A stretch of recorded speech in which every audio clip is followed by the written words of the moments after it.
Après avoir découvert des points de faiblesse sous la couche de roulement sur la 9 entre Nîmes-Ouest et Galargues, Vinci Autoroute a engagé en novembre dernier un vaste chantier de rénovation des chaussées confié à la société SPI Batignolles Mallet. Il a d'abord fallu panser les plaies de la couche structurelle en béton armé continu, une opération achevée au mois de décembre avant de procéder au remplacement des enrobés de la couche de roulement sur toutes les voies de circulation, y compris la bande d'arrêt d'urgence, et cela sur une distance de 2 fois 16 km. Donc en fait, la couche fait l'objet de travaux puisqu'elle date d'une dizaine d'années, ce qui est un âge classique de rénovation. En fait, Vinci Autoroute veille à bien tenir en bon état son patrimoine tout au long de sa concession. Donc les travaux d'enrobé, classiquement, et c'est ce qui est le cas sur ce chantier, d'abord on va grignoter l'enrobé, c'est l'opération de rabotage. Une fois la chaussée rabotée, les balayeuses laveuses entrent en action. Là nous avons une balayeuse THP très haute pression qui envoie de l'eau haute pression sur la chaussée pour nettoyer toute la partie rabotée qui fait de la poussière. Et il faut que la chaussée soit super propre pour que les nouveaux enrobés puissent coller à la chaussée.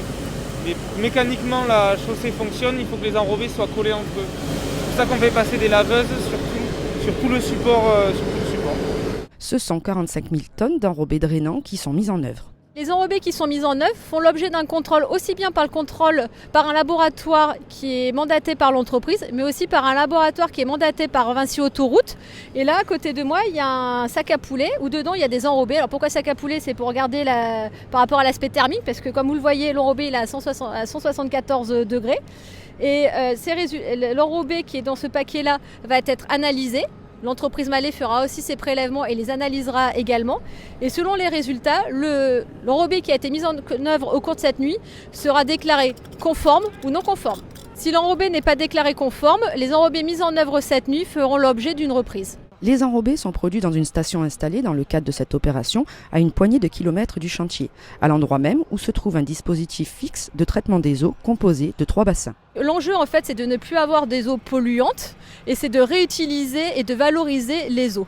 Et ceci ça permet de diminuer le stress hydrique et de diminuer l'empreinte écologique du chantier. Ce chantier qui mobilise quotidiennement une centaine de personnes se déroule depuis la mi-mars exclusivement de nuit entre 22h et 6h.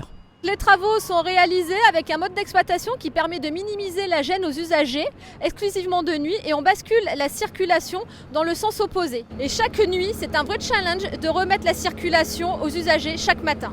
Les travaux de rénovation des chaussées sur cette section de l'A9 devraient être terminés d'ici la fin de cette semaine.